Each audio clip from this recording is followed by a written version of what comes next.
I've always felt like this episode was inevitable because there actually is a mob family in Philadelphia and Boy Meets World is based there. I just never thought it would have been Cory who joined first. No offense to Shawn, but him joining does make sense. Something that was interesting was how they didn't have it be Shawn's first choice. He had a regular job, but once he saw the mob gig was easier and more money, he joined right away. This is what normally happens in the life of crime. Someone is working hard, but it isn't bringing enough income, so they go into something else that brings them more money, no matter if it's illegal. They do it out of necessity and not because they're bad people. The dialogue from the mob guys they worked for was believable, and the references made in the episode were actually good. A little more cappuccino here. Every time I try and get out, they keep dragging me back. You take this envelope. You go to the mailbox on 14th and Pine. And make sure no one sees you. Nobody. Put this in there. Okay, now you both know how I'm not one to ruffle feathers, but there is no mailbox at 14th and Pine.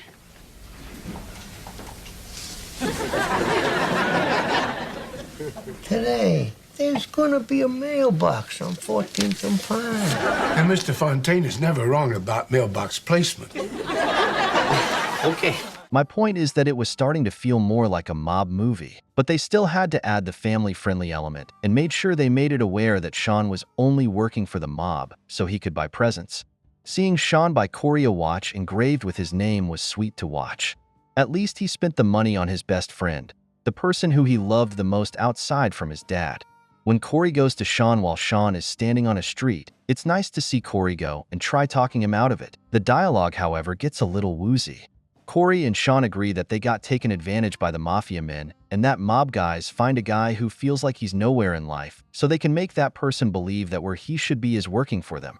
That's not really what happened here, though. The mob men sent Shawn on the street in order to see if he was loyal and worthy enough to be with them full time.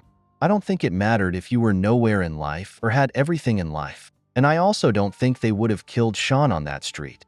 There was most likely nothing in that box, but they wanted to see if Shawn would take a peek inside or if he knew how to take orders. And let's remember when Cory told the men he was done working for them, they just said okay and let him go without a problem, so were they really taking advantage of him? I'm glad Shawn decides not to continue working for the mob, because yeah, he's a street kid, but he's considered an angel compared to an actual made man. The Mafia life would have eaten him up alive, and none of us would have wanted that for Shawn. At the end of the day, this episode was enjoyable. It had its laughs, but was serious when it needed to be and sent a strong message not to start having a life of crime. It was a bit overdramatic that this all happened because of a poem, but hey, it's a TV show at the end of the day. If it wasn't a show, then both Cory and Shawn would have been killed after they quit working for the mob. Do you really think they would have let them walk away knowing the restaurant was a front for criminal activities? Regardless, this was a memorable episode.